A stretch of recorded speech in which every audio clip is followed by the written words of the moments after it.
a pobreza é sofrimento. Pobreza é sofrimento. Eu sei que tem gente que tenta disfarçar, né? Não, ser pobre não é sofrimento, não, e tal, ser pobre é bom. Em alguns tempos, alguns até meio louco aí dizem que ser pobre é bênção, é maravilhoso ser pobre. Não é não, irmãos. Não é não. Pobreza é sofrimento.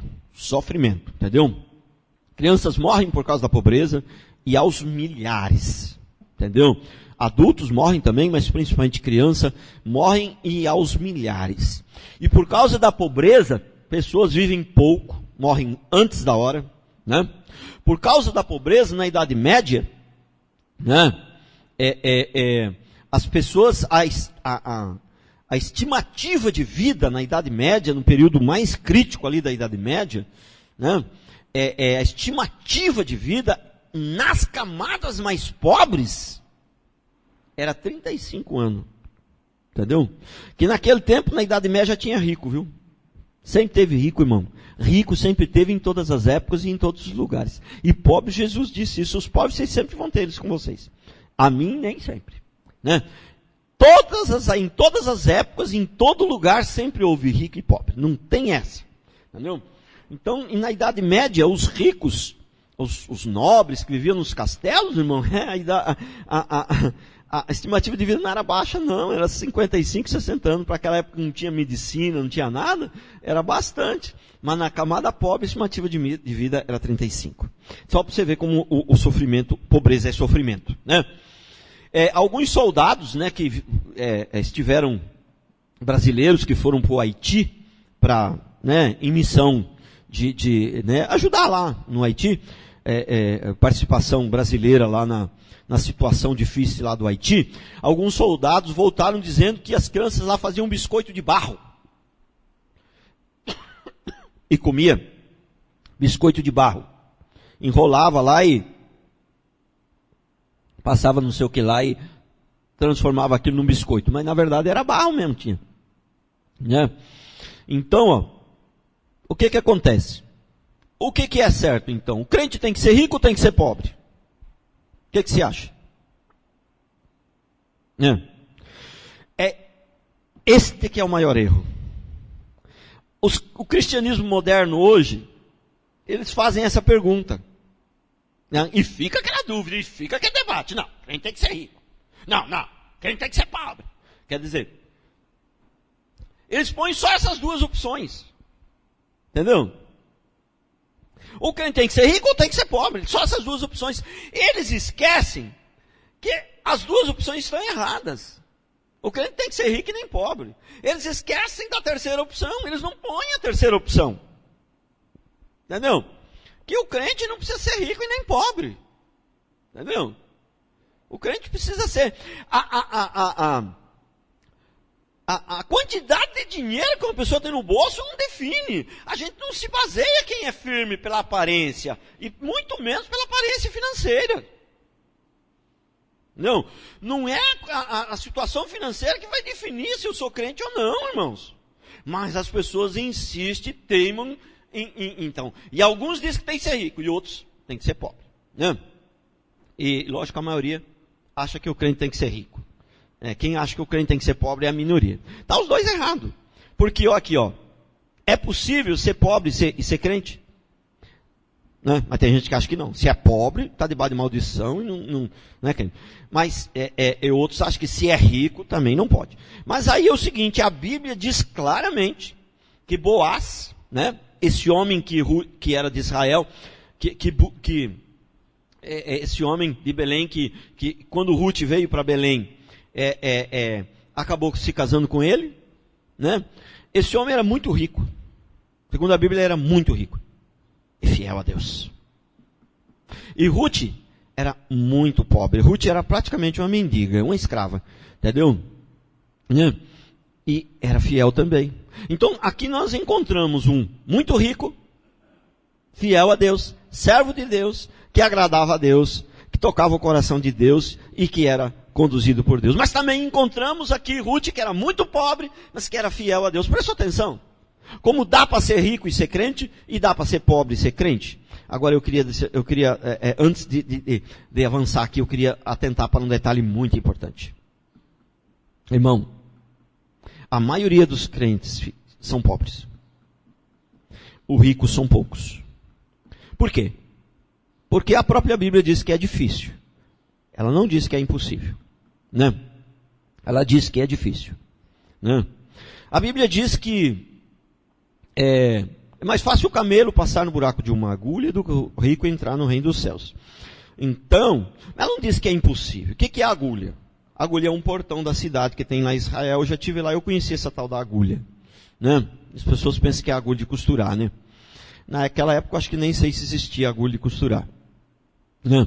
Então, devia existir mais um outro tipo, não sei se chamava agulha. Né? Então, mas a agulha lá que ele se refere é o portão da cidade. E o que acontece? O camelo, ele não podia ser um camelo grande, para passar ali, ele tinha que ser um camelo pequeno e ele tinha que ajoelhar. Entendeu? Então, o que acontece? O rico, para entrar no reino dos céus, o rico, para tocar o coração de Deus, ele tem que abrir mão das suas riquezas, mas não é abrir mão e jogar fora. Entendeu? Ele tem que se humilhar, ele tem que reconhecer que aquilo ali, no fundo, não é dele, que no fundo, aquilo ali foi Deus que deu para ele, entendeu? E reconhecer e falar, Deus, está aqui, ó, não vou jogar fora não, mas se o Senhor quiser tirar, eu vou ser fiel do mesmo jeito. Mas se eu quiser deixar, olha, eu vou ficar mais feliz. Você entendeu? Então, um rico assim, na verdade, ele deixou de ser rico porque ele reconheceu que ele não é nada. Então, ele tem as posses, mas é como se não tivesse. Então, esse rico devia ser esse rico aí de Boaz, com certeza era assim. Entendeu? Então, mas tem um outro detalhe. Por que pouca gente, pouco rico vai ir para o céu também? Tem um outro detalhe. Para cada um rico, tem 1000 pobres. Ou talvez 10.000. Ou 100.000, não sei. Porque, presta atenção. Para cada um pastor, tem em média 100 ovelhas, 200.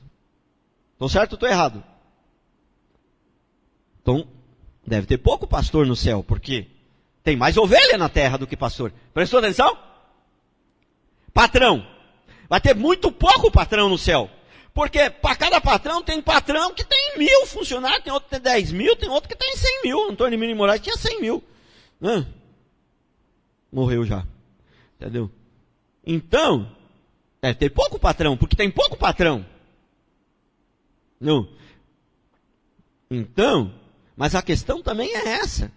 Que um rico é mais difícil de se humilhar, mas não é impossível. O pobre é mais fácil de se humilhar. Né? O rico é mais difícil, mas não é impossível. Então, o que acontece? É verdade, eu creio que são poucos os ricos que vão para o céu. Eu creio que é mais pobre. Os povos que seguiam Jesus, a maioria era pobre, irmãos. A maioria era pobre, mas tinha rico no meio também. Tinha, mas tinha rico. Mas era a minoria. Não, mas era a minoria. Então dizer que o rico não pode ser salvo, não é bíblico. Né? Mas dizer que é fácil ser rico e ser salvo e vai ter rico aos montões, também não é. Né? Então, mas tinha muitas pessoas de todo tipo que seguiam Jesus. Né?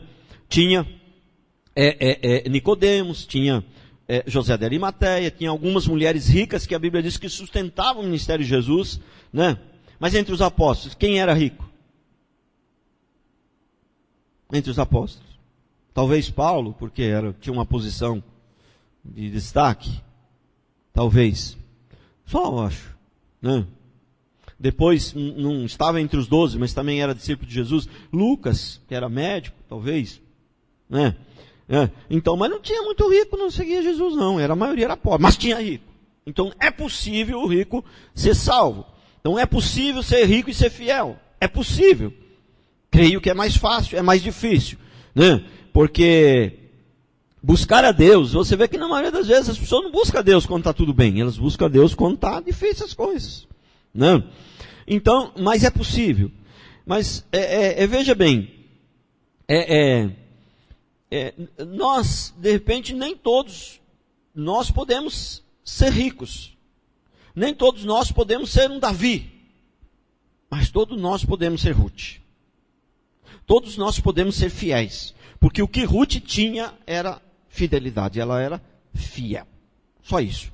Então, nós talvez não podemos ser como Davi, guerreiro, acertar o gigante lá com a funda, entendeu? Ou sentar no trono, derrotar exércitos e mais exércitos. Talvez a gente não consiga isso, né? Talvez isso seja impossível para nós, né? Mas nós podemos ser Ruth, podemos ser fiéis. E aí que está o segredo, é ser fiel.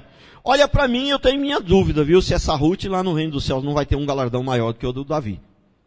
É só a minha opinião, porque a Bíblia não fala como é que será o galardão lá e tal. Isso aí é só um chute, mas na minha opinião, esta Ruth com certeza terá um galardão maior do que o Davi. É uma opinião, é só uma opinião, né? É só uma opinião, né? Não é bom a gente dar opinião, né? Não é bom. Mas o apóstolo Paulo, uma certa vez, ele deu a opinião dele, né? Acho que não é pecado, acho que não é, mas não é bom, tá? Mas tá bom, né? Então, irmãos, nós temos um exemplo aqui do rico e o Lázaro, né? O rico e o Lázaro.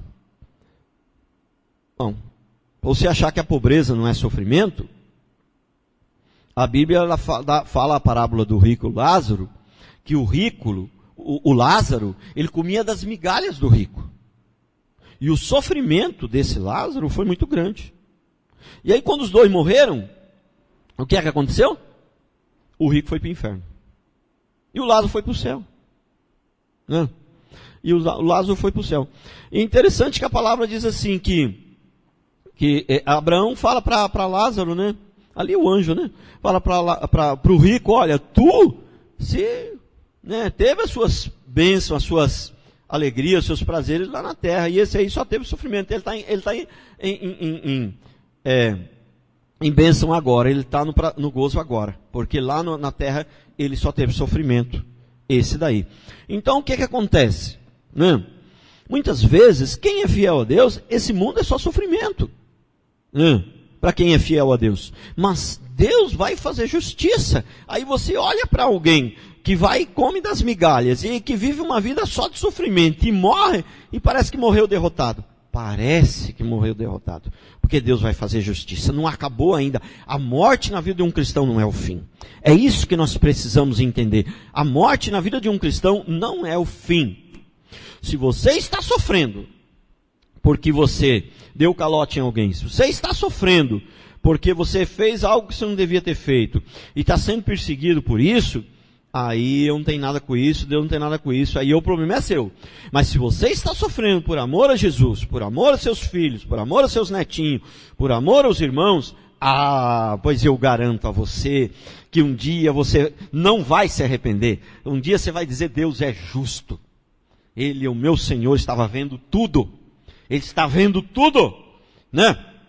Então, ser pobre é sofrimento. A Bíblia fala aqui da vida de Lázaro, né? Fica imaginando, a pessoa vai, né, para o Rio Grande do Sul, né, ou para o Ceará, ou vai para algum lugar aí. O rico vai de avião, primeira classe ainda, viu? Não é qualquer aviãozinho não. É primeira classe, ar-condicionado e tal, tudo direitinho, ali as poltronas dá para deitar, dá para esticar, tem até uma coberta ali, já no avião para pôr por cima, entendeu? Tem um travesseiro, tem tudo, é uma cama. Primeira classe de um avião é uma cama, né? Então o rico vai de primeira classe, né? E o pobre vai de fusquinha, Agora, só uma perguntinha, né? Só uma perguntinha, né? A chance desse avião cair e o rico morrer, pelas estatísticas, ela é muito mínima, ela é muito milimétrica, ela é muito pequena, né?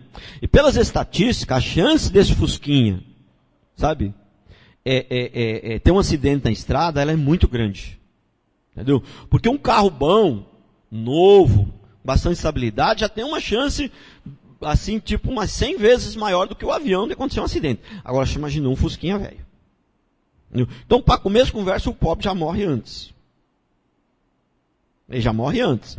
E isso é realista, é ser real. Isso não é, entendeu? Chute, não é nada. Isso é estatística, são fatos. Contra os fatos não é argumento, né? São fatos, entendeu? Agora, e o sofrimento? Se ele não morrer no caminho? E se ele conseguir chegar? E o sofrimento? E o tempo que ele demorou? E o desgaste? Irmão, chegou lá mais velho que quando saiu daqui. Chegou lá velho, acabado. Chegou lá, o cabelo está branco já. De fusquinha. Parou umas 4 vezes no mecânico no caminho. Acabou o dinheiro. Entendeu? Né? Tive que escolher entre o dinheiro que tinha, ou pôr gasolina ou comprar o pão. Ele teve que escolher pôr gasolina, né? Porque senão não chegava. Aí fica sem o pão. Entendeu? Então, fala que ser pobre não é sofrimento. Ser pobre, irmão, é sofrimento. E é muito sofrimento. A maior sofrimento que tem é doença. Dependendo da situação, doença é um sofrimento maior mesmo. Mas, irmão, muitas vezes o rico nem a doença é sofrimento, porque o rico vai lá e paga e é curado. Faz uma cirurgia, faz um negócio, resolve rápido. Entendeu? Né? Então, ser pobre, irmãos, é sofrimento. Mas sabe o que acontece? Muitas vezes, em meio ao sofrimento, é que Deus nos treina. Entendeu? Muitas vezes o povo dele tem que passar pelo sofrimento e tem que experimentar um pouco a pobreza para Deus poder nos treinar para um propósito. Veja bem, a sua vida está em frangalhos. A sua vida está só o pó. Você não tem dinheiro, a sua situação está difícil. Ou o dinheiro que você tem é só para cuidar de filho que de repente nem foi você que pôs no mundo, né? Para cuidar de pessoas que às vezes você nem tinha muita coisa a ver com isso, né? Então o que acontece? Você vai passar por sofrimento. Você está passando por sofrimento. E aí você olha para a sua vida e você fala, minha vida deu tudo errado. Deu tudo errado, aparentemente, neste mundo, mas você não é deste mundo. Você só está de passagem. Deus tem um propósito maior para a sua vida, no outro mundo para onde nós vamos. Você consegue compreender que Noemi saiu de Belém e foi para Moabe e a vida deu tudo errado lá, morreu o marido, morreu os filhos, ela ficou pobre, ela saiu rica para ir para Moabe e voltou pobre sem os seus filhos, parece que deu tudo errado, mas ela muito mal sabia que o propósito de Deus na vida dela de ir para Moabe não era para ganhar dinheiro, não era para ficar rica, era para trazer Noemi, que seria que seria incluída na genealogia de Jesus. O propósito de Deus na vida dela estava sendo cumprido, mas ela não sabia disso, porque quando ela chegou de volta em Moabe, o propósito cumprido, Deus devia estar lá no céu, os anjos batendo palma lá, muito bem, Noemi, tudo certinho, cumpriu a sua missão. Os anjos batendo palma lá no céu, cumpriu a sua missão, Noemi, mulher de Deus abençoada, essa Noemi. Os anjos conversando um com o outro. Mulher de Deus abençoada, essa Noemi. E a Noemi chegando lá de volta em Belém, falando, nem me chame de Noemi mais, me chame de Mara, porque o Senhor me castigou, o Senhor acabou comigo. Entendeu? Prestou atenção? Olha que coisa. Mal sabia ela que o propósito de Deus estava se cumprindo na vida dela. Entendeu?